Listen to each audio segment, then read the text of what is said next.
Europejskie superpaństwo czy też siła Paktu Północnoatlantyckiego? A European superstate or the power of the North Atlantic Pact? Which way will Polish foreign policy go? Radosław Sikorski's objections to Donald Trump's words about the need to spend 2% of GDP on the military are becoming louder and louder.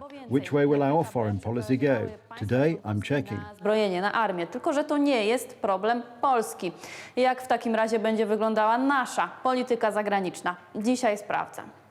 Putin kills whoever he wants, be it an opposition leader or anyone else who seems at the target exactly to him.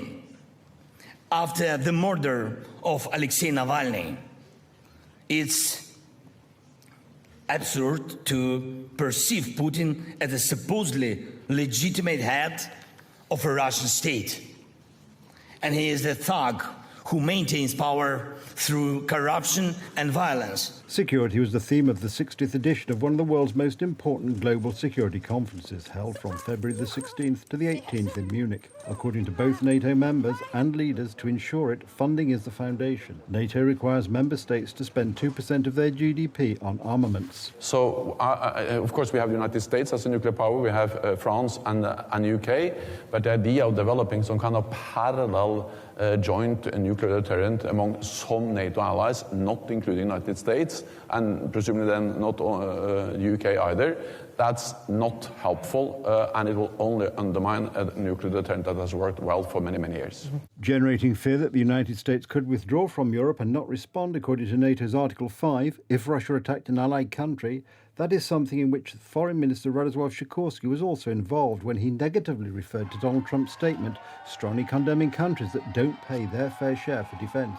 Our greatest need in this time is to ensure that Europe does not remain defenceless, even in the case that the United States should be preoccupied somewhere else. In the era of Putin's aggression against Ukraine, and in the era of the recent statements made by a presidential candidate in the United States, it's about time for us to take European defence seriously.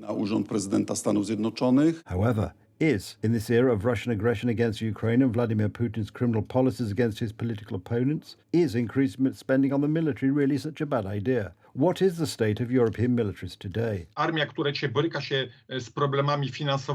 Most militaries in Europe are struggling with financial problems, with personnel issues. In Germany, for example, there is nobody in this completely barren military, which is now having serious problems with recruitment, is taking in migrants and people from all over the world into its ranks. Well, I think that such an army won't be taken too seriously.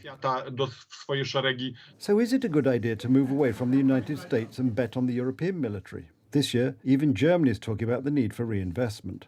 Effective deterrence is our life insurance. For me, deterrence has at least 3 dimensions. First and foremost, money. We need the resources to invest in deterrence.